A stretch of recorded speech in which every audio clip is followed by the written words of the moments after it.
Evaluation of an abutment-level SuperPower sound processor for bone-anchored hearing.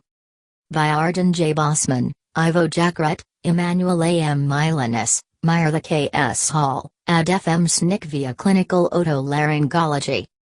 Abstract. Objectives.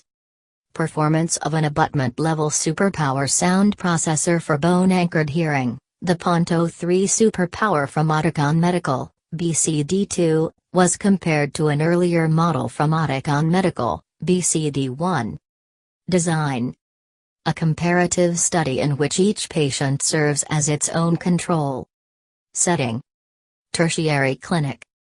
Participants. 18 experienced BCD1 users with profound mixed hearing loss. Main outcome measures.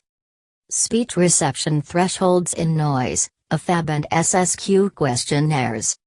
Results. In a group of 18 patients with severe mixed hearing loss, the performance of a recently introduced bone conduction device, BCD2, is evaluated relative to that of an earlier model, BCD1. Speech reception thresholds for the sentence in noise test in the speech and noise frontal condition are not significantly different, P0.05, for BCD1 and BCD2. Speech reception thresholds for frontal speech and 3 identical noise sources are 1.7 decibels lower for BCD2 than for BCD1, P0.05. With the APHAB questionnaire, the score for background noise is significantly lower, P0.01, that is more favorable, for BCD2 than for BCD1 with an effect size of 0.91.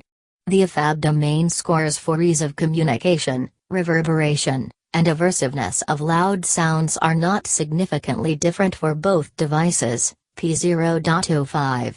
Scores for the speech, spatial, and quality of hearing domains of the SSQ questionnaire are significantly higher, P0.01, that is more favorable, for BCD2 than for BCD1 with effect sizes of 1.22, 0.71, and 1.05, respectively. Scores for the SSQ factors speech understanding, spatial, clarity, separation and identification, and listening effort and concentration were all significantly higher, P0.05, for BCD2 than for BCD1, with effect sizes of 1.28, 0.64, 0.98, and 0.78, respectively.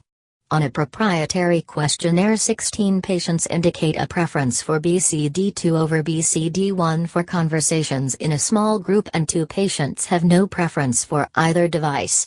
In a large group, 1 patient prefers BCD1, 6 patients have no preference and 11 patients prefer BCD2. When listening to music, all patients prefer BCD2 over BCD1, with a strong preference for BCD2 for 7 patients. When asked for an overall preference, all patients prefer BCD2 over BCD1, with 9 patients strongly preferring BCD2. Conclusions.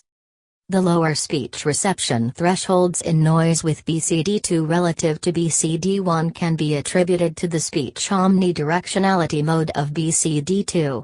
The combination of an improved directionality for primarily low-level inputs and a higher maximum force output, relevant for mid and high-level inputs, results in a clear preference for BCD2 over BCD1.